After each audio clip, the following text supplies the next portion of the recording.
Hi, it's the 24th of September. Plenty of news, plenty of dystopian stuff really. You need to really be aware what's going on now, and you need to really get stocked up ASAP because things are happening apace. First one, German producers warn of frozen and fresh food shortages because of energy prices. There'll be a common theme here. Europe's vegetable farmers warn of shortages due to the energy crisis. Germany faces a toilet paper shortage due to the energy crisis. In Iran, there's been protests, and that has now meant that the internet access has faced a lot of disruption, which is the usual thing. In Haiti, Haiti, the government planned to raise fuel prices, and that resulted in looting and protests. So yeah, the WEF and their Angry World prediction is looking pretty much spot on. Poland apparently is to hand out radiation tablets in schools, and they are expecting a nuclear incident. So that's a nuclear plant that keeps being shelled. Yeah, they've been talking about that in the press for the last couple of months now. So a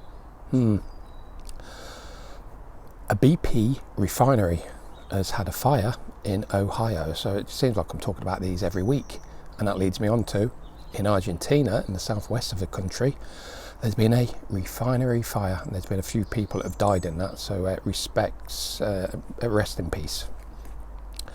October the 1st in Germany, there will be military patrolling the streets. I've been saying this for months, that's what's going to happen, and as long as they're not wearing blue hats. UK confidence, consumer confidence that is, has hit a record low due to the cost of living crisis. I won't really talk about the all these taxation reductions, other than to say that by reducing the tax now, they're going to end up taxing us somehow to get it all back in the future. So yeah, might get a very, very short-term gain, but it'll be an immense long-term pain. Australia's central bank has equity wiped out by billions in bond losses. Now, if you follow Gregory Mannarino, he thinks that the bonds will be the first thing that goes in the markets. So please follow him. He's got about 230,000 followers. He does a video in the morning and in the afternoon. So he's in Vegas, so that's usually in the afternoon for us over in Europe, and sort of late evening. Now, go on to the energy side of things. UK households have only had a few days' notice of their payments being vastly increased on their energy bills. English football / soccer clubs consider early starts to cut energy costs. The cost of firewood in France is soaring.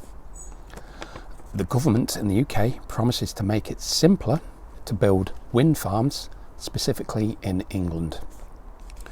The UK taxpayer is to cover half of businesses' electricity bills.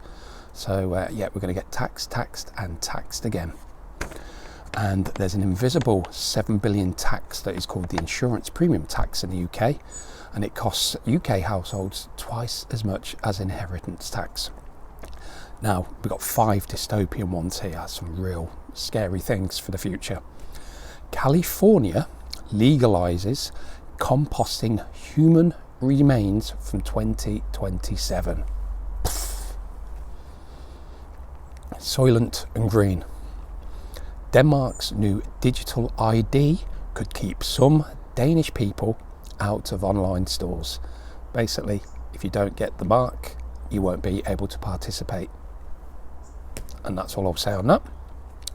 The UK plans a next round of biometric self-enrolment trials for apps and kiosks, so the UK is really ploughing ahead on this. Tiny robots with brains can walk autonomously inside your body. That's a complete no-no from me or anyone in my family. We don't want anything like that in our bodies. And finally, Tesla is set to unveil a humanoid robot called Optimus. So yeah, you got Spot the robot dog from Boston Dynamics, Atlas also from Boston Dynamics. You got Sophia the robot. They're trying to make them all look, oh yeah, look at them, aren't they cool? Yeah, when they're policing your neighbourhood, I would beg to differ. Please pass on to as many as you can, and I'll see you on the next one.